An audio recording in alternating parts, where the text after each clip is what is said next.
மக்களே இது நேற்றுக்கு எடுத்த மினி விலாக் தான். சாயங்கால டைமில் கொஞ்சம் சமையல் பண்ண மடியாவோ ஒரு மாதிரி மனசுக்கு டல்லாவோ இருந்தால் உடனே பைக் எடுத்துட்டு அம்மா வீட்டுக்கு போயிருவேன் பார்த்துக்கோங்க. அம்மா போய் பார்த்துட்டு அம்மா கிட்ட நம்ம கவலைகளை எல்லாம் கொட்டி தீர்த்துட்டு அம்மா கையால் 2 வாய் சாப்பிட்டாதான் அந்த பாரமே நம்ம கிட்ட இருந்து குறைஞ்ச மாதிரி இருக்கும் பார்த்துக்காங்க. அம்மா வீட்டுக்கு போனாலே ஒரே வெரைட்டியாக தந்துட்டே இருப்பாங்க. அதை சாப்பிடு இதை சாப்பிடுன்னு நானும் பர்ஃபார்மன்ஸில் இறங்கிடுவேன். போன உடனே அம்மா வந்து காய்கறி கடையில் தான் இருந்தாங்க. காய்கறி கடைக்கு போனோடனே நம்ம வேலையை ஆரம்பிச்சிட்டோம். பச்சையா என்னென்ன காய்கறி எல்லாம் சாப்பிட முடியுமோ அதெல்லாம் நான் சின்ன பிள்ளையிலேருந்தே நல்லா சாப்பிடுவேன். சின்ன பிள்ளையா இருக்கும்போது காலையில் சாப்பாடு பெரும்பாலும் ஸ்கூலுக்கு வந்து பேக்கில் வந்து தக்காளி கேரட் இந்த மாதிரி தான் கொண்டு போவேன். காலையில் அம்மா வந்து கடைக்கு போயிடுவாங்களா, காலையிலே போய் சந்தையில் ஃப்ரெஷ்ஷாக எங்கள் அப்பா தட்டி வச்சிருப்பாங்க. எங்கள் அப்பா வந்து முகம் கொண்டே மாட்டா, பிள்ளை சாப்பிட்டு போக தான் மிச்சம், எவ்வளோ நாளும் எடுத்துகிட்டு போவோம் மக்களே அப்படின்னு சொல்லிட்டு நிறைய தந்து விடாத. எனக்கு அது இன்னுமே ஞாபகம் இருக்குது. சுட சுட அதிரசம் முறுக்கெல்லாம் கூட வாங்கி வச்சுருந்தாங்க. அதையும் நல்லா சாப்பிட்டுட்டு அப்படியே கொஞ்சம் காய்கறியெல்லாம் எடுத்துகிட்டு நைட்டு அங்கேயே சாப்பிட்டுட்டு பார்த்துக்காங்க.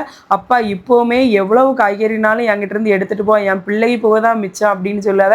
இந்த மாதிரி அப்பா அம்மா கிடைக்கிறதுக்கு நான் ரொம்பவே கொடுத்து வச்சிருக்கணும் மக்களே. எங்க அப்பா அம்மான்னு இல்லை, எல்லாருக்கும் அப்பா அம்மாவும் அப்படிதான்.